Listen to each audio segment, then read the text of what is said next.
entrons dans l'étrange pour cette vidéo avec l'histoire de Clervius Narcisse. Clervius Narcisse est un Haïtien. Il est très connu maintenant, et je suppose que vous en avez déjà entendu parler vous aussi, puisqu'il serait donc un zombie. Sa notoriété va provenir du récit qu'il a fait, selon lequel il aurait été transformé en zombie, puis libéré par ses ravisseurs. Il aurait fait partie des prétendus morts-vivants qui ont été drogués pendant toute la durée de leur esclavage pour les faire travailler dans des raffineries ou des plantations. Clervius Narcisse serait déclaré mort le 2 mai 1962, des suites d'une maladie à l'hôpital des Chapelles, à Haïti. Il aurait été enterré le lendemain dans un village près des terres. En 1980, donc 18 ans plus tard, un homme aurait accosté la sœur de Clervius Narcisse et se serait présenté comme son frère, et aurait raconté avoir été victime de zombification de la part d'un bougan sur commande de son propre frère suite à une affaire d'héritage. Il aurait raconté qu'après avoir été frotté par une poudre de zombie, il aurait assisté impuissant à son propre enterrement, déclarant pouvoir voir, entendre, mais ne pas pouvoir parler ni ressentir. Après son enterrement, on l'aurait déterré, puis forcé à travailler en tant qu'esclave dans une plantation avec d'autres zombies. Afin de garder leurs esclaves, les exploitants les auraient drogués afin de les conserver dans cet état de mort-vivant. Clervius aurait dû sa reprise de conscience 2 ans plus tard à un surveillant qui aurait oublié de lui donner sa dose de drogue journalière.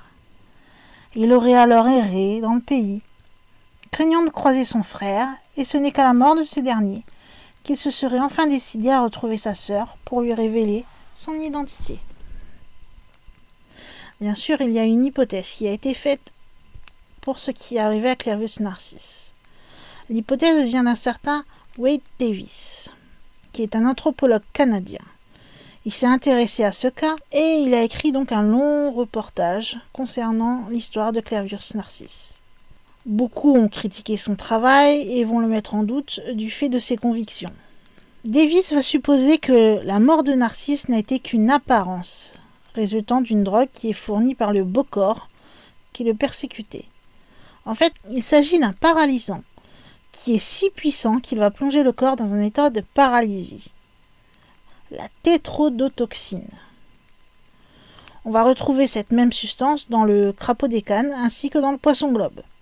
En effet, beaucoup de cuisiniers japonais ont perdu la vie en voulant cuisiner ce délicieux poisson, ou bien ont été victimes de paralysie temporaire, dont l'analogie avec le cas de Narcisse.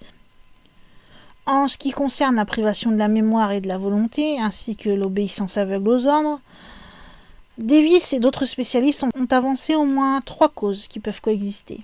Selon la première, la tétrodotoxine pourrait conserver son effet paralysant sur certains circuits du cerveau, même après une reprise de l'activité motrice, de façon à inhiber certaines facultés de l'individu.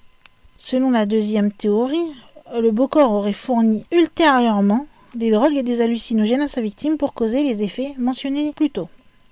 Et selon la dernière hypothèse, de nature, elle, plus psychologique, il faut tenir compte donc de la considération dont jouit le vaudou dans la vie superstitieuse de la population de Haïti. Des éléments culturels additionnés à une forte autosuggestion auraient fait croire à Narcisse qu'il était vraiment un mort-vivant. La suggestion aurait été capable d'empêcher chez la victime une réaction quelconque contre le sortilège dont il se croyait frappé. D'ailleurs, si cela vous intéresse, le livre de Davis a été porté au cinéma par Wes Craven sous le nom « Le serpent et l'arc-en-ciel ».